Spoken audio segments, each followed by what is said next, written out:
It is December 1776, Hmm. and there's this young man lying in the freezing snow and mud at the Battle of Trenton. Right. He has a severed artery in his shoulder, and he is just completely bleeding out. I mean, he's just 18 years old, basically a college dropout, who traded this really comfortable, privileged life for a wildly underfunded rebellion. Yeah, the odds of him making it were basically zero. Exactly. But against all odds, he is going to survive this battlefield. And decades later, this exact same man is going to effectively tell the greatest empires on Earth to just stay out of his hemisphere entirely. It's a really profound trajectory. We're talking about James Monroe, of course, the man history often remembers as the last founding father. Right. Welcome to today's deep dive. We have this massive, curated stack of sources in front of us today. I nearly do. Yeah, everything from historical museum archives and academic data sets to detailed presidential biographies. And our mission today is to trace this incredible narrative of American patriotism through Monroe's life. That's quite a story. It really is. And for you listening, think of this deep dive as, well, watching the ultimate capstone project of the American Revolution. Oh, I like that framing. Thanks. Yeah, we're looking at how one man took those high-minded theoretical ideals that everyone fought for in the 1770s and then did the really grueling practical work of building them into a functioning, unified nation. Because that transition, going from a revolutionary to an actual governor, is notoriously difficult. Yeah, totally different skill set. Exactly. The people who write those fiery declarations are, rarely the exact same people who can figure out how to tax a population or draw physical borders. Or manage a completely new economy. Right. Monroe had to figure out where the borders actually went and how this incredibly fragile new republic was going to survive in a world that was just entirely dominated by hostile established empires. So to understand how he guided the nation as its fifth president, we first have to look at the literal battlefields where his dedication to the country was forged. Let's unpack that early life. Yeah, so born in 1758 in Westmoreland County, Virginia, he ends up attending the prestigious College of William and Mary. But then, the revolution kicks off. Right. And he doesn't just sit in a classroom reading Locke and Rousseau. He actually leaves his education behind to join the Continental Army. Which, putting ourselves in the mindset of the 1770s, that was an incredibly risky decision for a young man with such a promising, comfortable future. Oh, absolutely. I mean, the Continental Army was wildly outgunned. They were chronically underfunded, and they were facing the greatest military power on Earth. I often hear people compare joining the revolution to a modern-day student dropping out of an Ivy League school to join some risky tech startup. Oh, yeah, you hear that a lot. But that analogy just falls completely flat for me. I mean, a failed startup means you lose some investor money. Leaving William and Mary to join a militia that hasn't paid its soldiers in months. Yeah. That meant risking your actual life? Yeah, knowing the penalty for failure was a British hangman's noose. Exactly. He was willing to take a bullet for the sheer concept of liberty. And as we mentioned at the start, he very nearly did. Our sources really highlight his bravery and resilience, particularly during that 1776 Battle of Trenton. Right. The bleeding in the snow. Yeah. And this wasn't just some standard military skirmish. This was George Washington crossing the icy Delaware River in a desperate do-or-die surprise attack. The famous painting, basically. Exactly. And during the total chaos of that battle, a young Lieutenant Monroe was severely wounded by a musket ball that just tore right into his shoulder. Surviving that kind of trauma on a freezing 18th century battlefield is, well, it's the ultimate proof of conviction, I think. It deeply shaped how his peers viewed him, too. Yeah, there's that amazing quote from Thomas Jefferson that we found in the White House biography we reviewed. Oh, I love this quote. It's so good. Jefferson said, Monroe was so honest that if you turned his soul inside out, there would not be a spot on it. Coming from someone as notoriously critical and politically calculating as Thomas Jefferson, that is just staggering praise. Right. Jefferson didn't hand out compliments lightly. No, he did not. Hmm. And it speaks directly to Monroe's character. He was known for this very quiet, dignified manner. Even long after fashions had changed in Washington, our sources say he continued to dress plainly in the old style of the Revolutionary era. Like breeches and a powdered wig kind of thing. Yeah, exactly. He wasn't some flashy orator. He was just entirely substantive. Well, this early display of absolute blood-on-the-line dedication didn't just earn him military stripes. It launched this relentless career in public service that prepared him for the highest office in the land. It really is an unmatched level of experience. Yeah, and that's what gave him the geopolitical leverage to actually govern. Let's look at his pre-presidential career because it is honestly dizzying. It reads less like a resume and more like a tour of every conceivable branch of early American government. I mean, listen to this list. He serves in the Virginia legislature, then the Continental Congress, then he becomes a U.S. Senator. Then governor of Virginia. Right. Then he goes overseas as the Minister to France and then Minister to Great Britain. And then he comes back, serves as Secretary of State, and for a time, simultaneously serves as Secretary of War during the War of 1812. Wait, simultaneously? Yeah, he was holding both of those cabinet positions at the same time for a while. That is insane. He occupied practically every major domestic and diplomatic office available. He really did. And within those roles, he was instrumental in shaping the physical map of the country. Take his monumental achievement in 1803. The Louisiana Purchase. Yes. While serving as Jefferson's envoy to France, he and Robert R. Livingston negotiated the Louisiana Purchase. I want to pause on that for a second because the mechanisms of how they actually bought half a continent are fascinating. They essentially doubled the size of the nation overnight. How did Monroe actually pull that off? It required some incredible diplomatic pivoting. You see, initially, Monroe and Livingston were just sent to Paris to buy the port city of New Orleans. Just the... Yeah, maybe a tiny bit of the surrounding territory, just to secure trade access down the Mississippi River. But the geopolitical situation in Europe completely shifted under their feet. How so? Well, Napoleon Bonaparte had just suffered a massive, disastrous military defeat trying to suppress the slave rebellion in Saint-Domingue, which is modern-day Haiti. Oh, wow. Yeah, so Napoleon suddenly realized his dream of a massive American empire was crumbling. Plus, he was gearing up for another massive war with Great Britain. He needed cash, and he needed it fast. So Monroe walks in asking for a single city, and Napoleon essentially says, I'll sell you the entire Louisiana territory for $15 million. Exactly. It was exactly the kind of high-stakes moment where Monroe's pragmatism just shines. I mean, he didn't have authorization from Congress to make a purchase that large. Right. He was just sent for the port. And communicating across the Atlantic would take months. Yeah. But he recognized this once-in-a-century opportunity, took the geopolitical risk, and just signed the treaty. It's an absolute masterstroke. But, looking at this massive expansion of democratic territory brings us to a really profound thematic contrast of his life. Yes, the dual life. Right. We have to look at his private reality alongside his public service. It's a stark paradox that we see throughout all our sources. Here's man architecting a massive democratic expansion, yet doing so while personally owning 178 enslaved people across his life. It's a very difficult reality. The peer-reviewed data set we analyzed regarding the enslaved leaves on Monroe's properties in Albemarle and Loudoun counties, and even in his D.C. households, it adds a highly complex dimension to his story. Yeah, his life perfectly illustrates the layered, contradictory foundations of American agriculture, capitalism, and politics at the time. And our sources point to a very specific event during his time as the governor of Virginia that highlights this intense tension. Gabriel's Rebellion in 1800. I remember reading about this in the archives. What exactly happened there? That was an aborted uprising of enslaved people in the Richmond area, led by an enslaved blacksmith named Gabriel. Word of the rebellion actually leaked out before it could even begin, and as governor, Monroe mobilized the state militia to suppress it. Wow. Yeah, the historical documents note that this event deeply framed state and federal thinking about slavery, freedom, and just the intense fear of black power among the white ruling class. He was actively participating in and forcefully protecting the very systems that shaped the political and economic history of the South, even as he was drafting documents and treaties about universal liberties. Exactly. It is a defining contradiction of the American founding. It really is. But looking at this deeply complex, stacked resume spanning military command, international diplomacy, executive leadership, and his deep integration into the Southern economy, I have to ask you, was Monroe the most uniquely qualified individual to ever assume the presidency? You know, if you define qualified by a breadth of practical, on-the-ground experience in almost every facet of government, diplomacy, and the military, the answer is a resounding yes. Yeah, he's done it all. He really had. He had seen the government function, and he had seen it fail from every conceivable angle.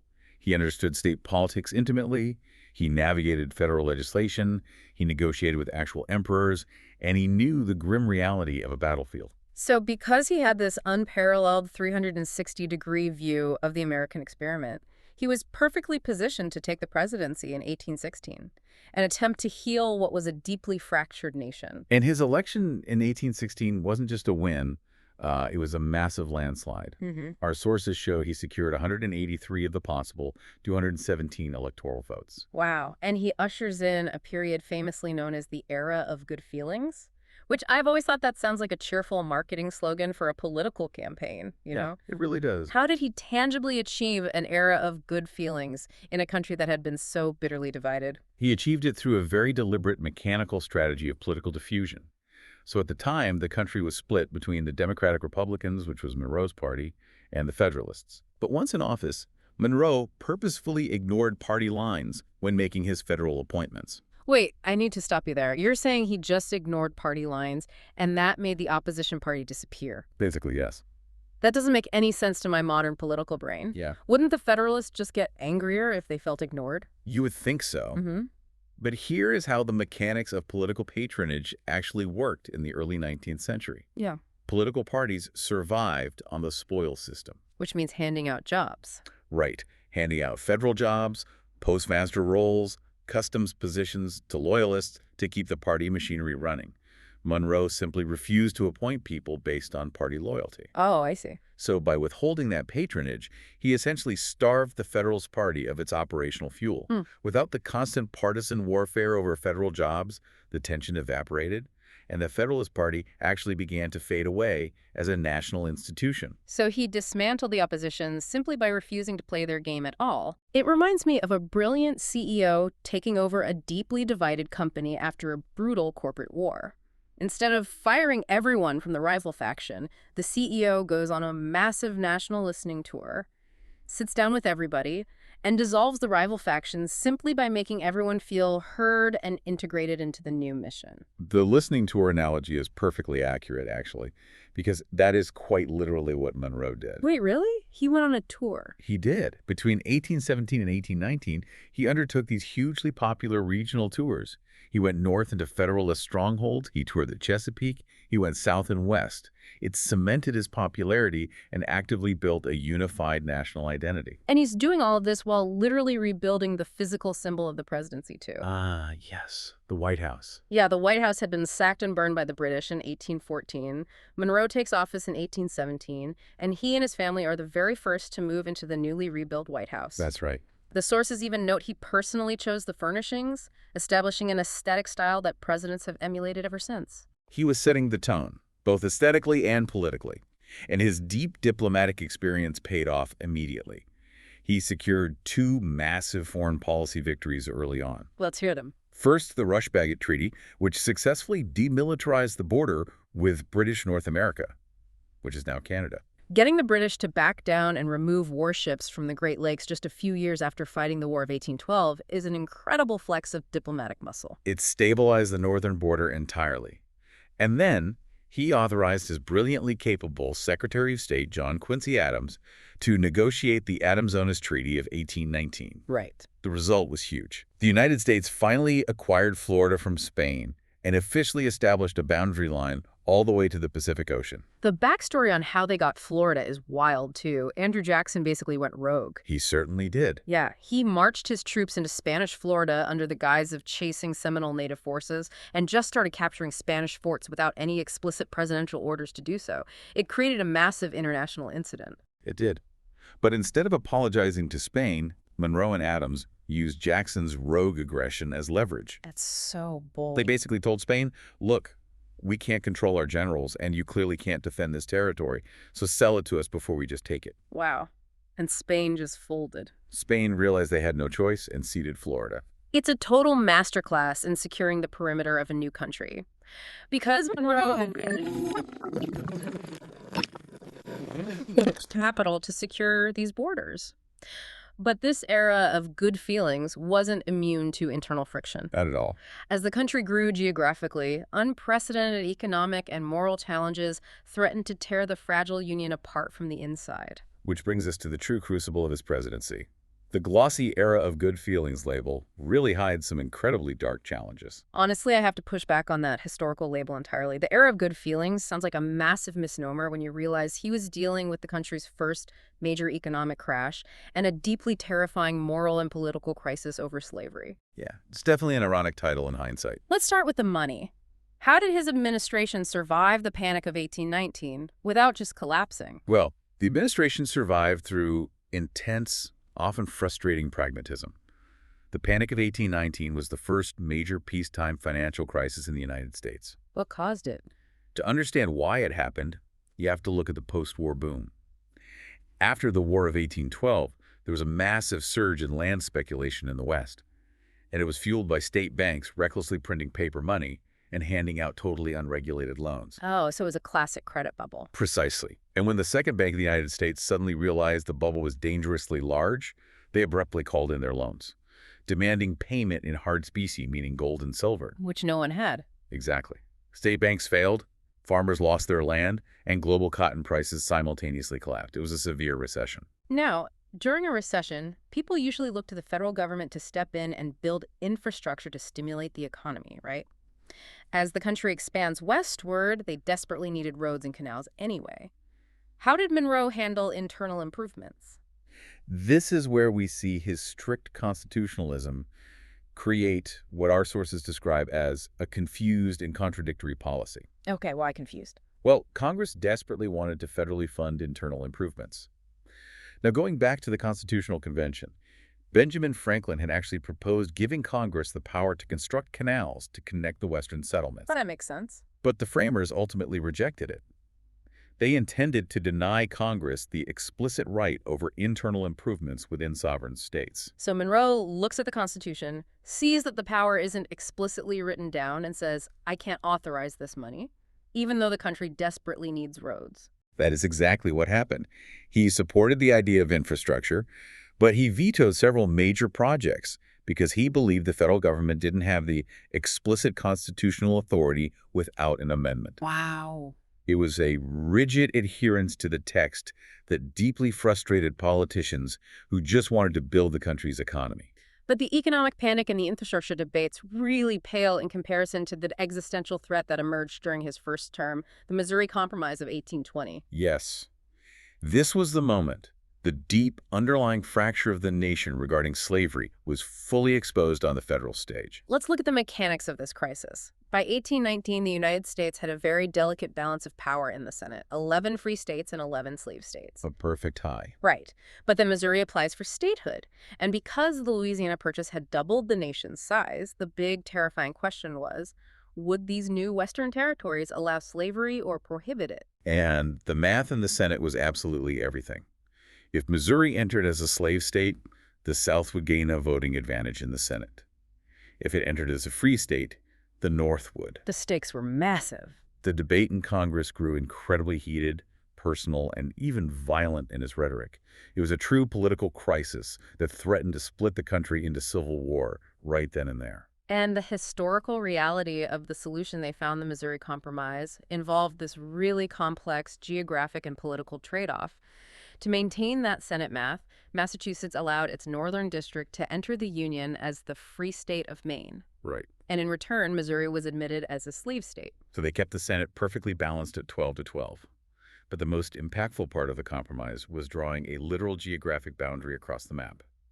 They agreed that slavery would be prohibited in the remaining Louisiana Purchase territory north of the 36 degrees 30 minutes parallel, except for Missouri itself. So Monroe is the executive who has to sign this into law. Where did he stand internally as he watched the country nearly tear itself apart? And I want to be very clear for you listening. We are strictly looking at the historical reality presented in our source documents here. We aren't taking sides or endorsing these 19th century views, just imparting what the archives say Monroe's actual political calculations were regarding this intensely divisive moral issue. That's an important distinction. Our sources indicate that Monroe personally believed slavery to be an evil. However, he was fiercely opposed to any attempts by the federal government to eradicate it entirely. Why? Primarily because he believed such an action would spark an immediate bloody civil conflict. Furthermore, his strict reading of the Constitution made him question whether Congress even had the authority to restrict slavery in the territories at all. So he's wrestling with the limits of his own office again, choosing a kind of ruthless pragmatism over ideological purity. Yeah, he didn't sign it blindly. He formally consulted his cabinet. He demanded written opinions that the measure was, in fact, constitutional. And ultimately, he signed the bill on March 6, 1820. Just to keep the country together. His decision was driven entirely by the desire to prevent the immediate political collapse of the Union. It's a heavy, deeply consequential moment.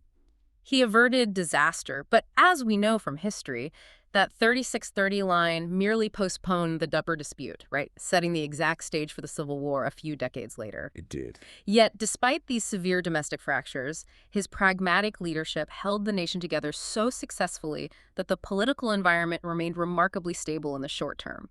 I mean, so stable, in fact, that when the election of 1820 rolls around, he runs entirely unopposed. Which is wild. He won with just one single dissenting vote in the Electoral College. One vote. One vote.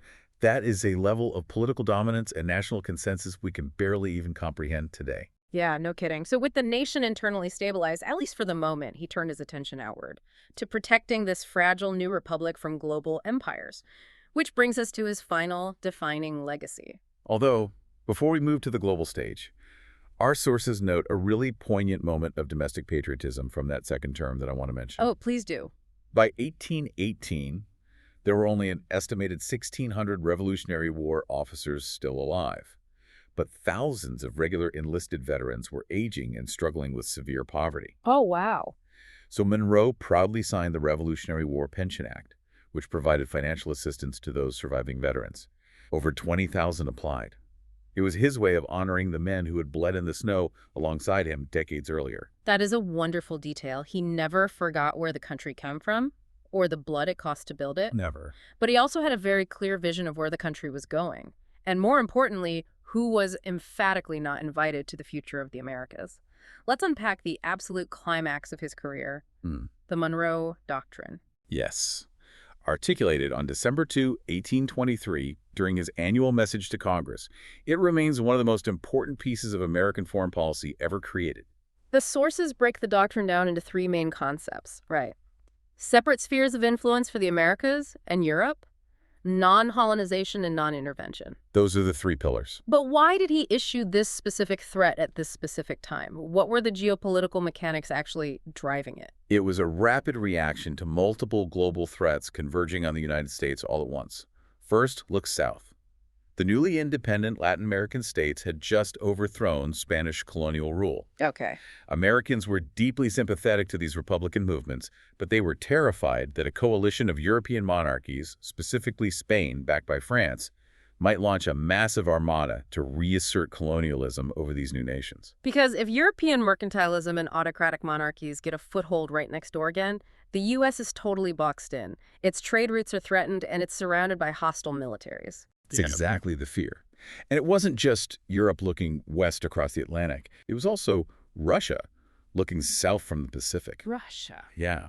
Our sources note that Americans were very disconcerted by a recent imperial edict from Russia, signaling they were expanding their presence southward from Alaska toward the highly contested Oregon Territory. So Monroe, working closely with Secretary of State John Quincy Adams again, realizes they need to draw a massive line in the sand. Not just a physical border, but an entire hemispheric ideology. Exactly. A lot of historians describe it as a no trespassing sign, but that feels a little weak for what this actually was. How would you frame it? Well, I mean, it's like a small, scrappy neighborhood watch declaring that the entire city block is under their exclusive protection, even though they only have one flashlight and no actual weapons. That's a great image. The secret mechanism behind the bluff is that they knew the biggest, toughest guy on the block, the British Navy, also didn't want the other gangs moving in, and the British would quietly back them up to protect their own trade interests. That is a phenomenal way to understand the strategic reality of it. Right. Monroe and Adams knew the U.S. Navy couldn't physically stop Spain or Russia. Yeah. But they knew the British Navy, which absolutely dominated the oceans, wanted to keep Latin American markets open for British trade. So Monroe could make this incredibly bold declaration knowing the British fleet would effectively, if unofficially, enforce it. It's brilliant statecraft. He declared a clear, undeniable break between the autocratic, imperial Old World and the Republican New World.